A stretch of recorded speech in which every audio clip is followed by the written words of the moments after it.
Il s'est cru dans GTA. Parce qu'une vie ne suffit pas.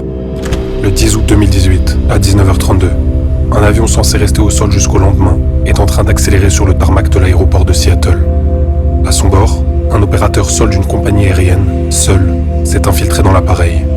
Et le voilà qui met les gaz sur la piste de décollage. Des messages radio provenant de la tour de contrôle intiment l'ordre au pilote de s'identifier, sans réponse. Les roues fument, le nez de l'avion se lève, et l'appareil prend les airs, disparaissant à l'horizon.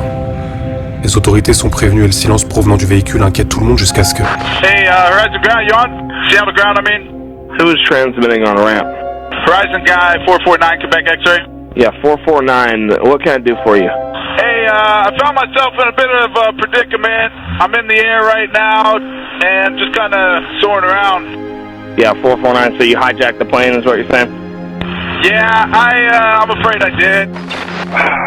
Shoot. Man, I'm sorry about this. I hope this doesn't ruin your day. L'homme qu'on vient d'entendre s'appelle Richard Russell. Il n'a jamais piloté de sa vie, hormis dans un jeu vidéo. La situation est étrange, presque onirique. Lui et le contrôleur aérien se parlent normalement, comme si rien de tout ça n'était grave. Damn it, Andrew! People's lives are at stake here! Now, Rich, don't say stuff like that. Nah, I told you, I don't want to hear no one. I just want you to whisper sweet nothings into my ear. I got a lot of people that care about me. It's gonna disappoint them to hear that I did this. Just a broken guy, got a few screws loose, I guess. Hey, pilot guy, can this thing do a backflip thing? Well, Rich, before you do that,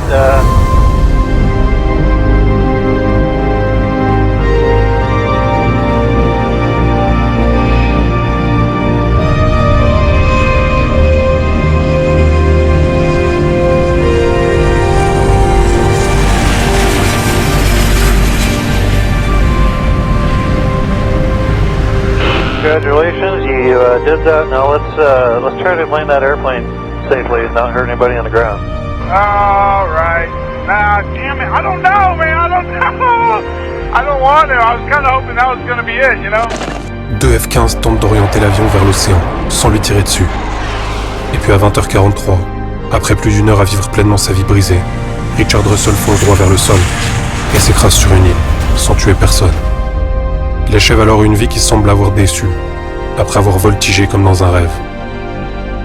Un rêve filmé par de nombreux curieux, d'en bas, la tête levée vers le ciel, sans comprendre ce qu'ils ont vraiment observé.